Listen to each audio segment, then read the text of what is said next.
Mga kapuso, sukad mi kuso-kuso ang bagyo hangtod mahuman ang kalamidad. Padayon ang inyong GMA Regional TV sa paghatod sa mga labing uwahing balita ug serbisyo gikan sa mga dapit nga giguba sa bagyong Odette.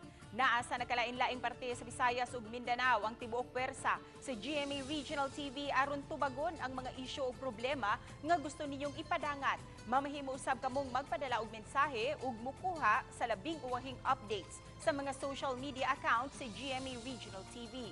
Mamahimo usab kamong mutext o mutawag sa among mga hotline sa GMA Regional TV Newscast gikan Luzon, Visayas ug Mindanao. Ang GMA Regional TV hotlines, Balitang Amianan 0928-550-0500. Balitang Bicolandia 0956-211-8516. Balitang Bisdak 0906-520-8532. One Western Visayas 0921-826-7723. One Mindanao 0920-631-2222 ug 0906-520-8509.